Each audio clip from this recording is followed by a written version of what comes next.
જામનગરની કેજા કાલાવડમાં વરસાદે તો વિનાશ વેર્યો છે। માર્કેટિંગ યાર્ડમાં ખુલ્લામાં પડેલી જણસી પલળી ગઈ છે।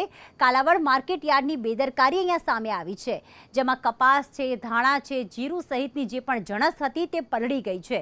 આગાહી હતી, તંત્રની સૂચના પણ હતી, તેમ છતાં જણસ ખુલ્લામાં મૂકવામાં આવી અને આજે એ દિવસ આવ્યો કે કમોસમી વરસાદ જે આગાહી પ્રમાણે પડવાનો જ હતો, પરંતુ આ જણસ હાલમાં પલળી ગઈ છે, જેમાં કપાસ છે, ધાણા છે, જીરું સહિતની જે જણસ છે તે હાલમાં પલળી ગઈ છે।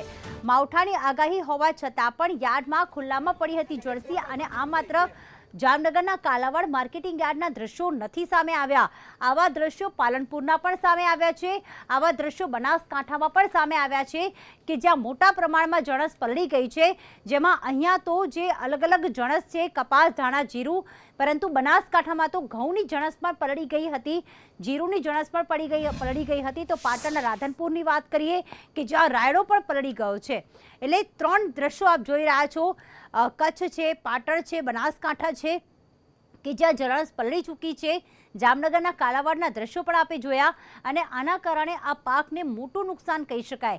એક તરફ ખેડૂતોના ખેતરમાં પાકને નુકસાન થયું છે, અને બીજી તરફ જે ખેડૂતોએ જે જણસ વેપારીઓને વેચી નાખી છે અથવા તો ત્યાં વેચવા માટે માર્કેટિંગ યાર્ડમાં મૂકી છે, પરંતુ એ પણ હવે તૈયાર પાક આખો પલળી ગયો છે, કારણ કે તેના ઉપર ન કોઈ વસ્તુ ઢાંકવામાં આવી કે ન તેને ગોડાઉનમાં ખસેડવામાં આવી।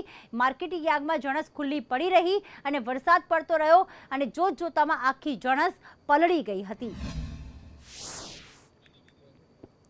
તો ખાસ હાલમાં કયા પાકને નુકસાનની ભીતિ સેવાઈ રહી છે તે પણ અમે આપણે બતાવી રહ્યા છીએ। એક તરફ જ્યારે વરસાદ પડી રહ્યો છે એ વખતે જણસને ઢાંકવાનો પ્રયત્ન કરવામાં આવી રહ્યો છે, પરંતુ વરસાદ હતો, તંત્રની એક દિવસ પહેલાની સૂચના હતી, એ વખતે ઢાંકવામાં ન આવ્યો, જણસ પલળી ગઈ।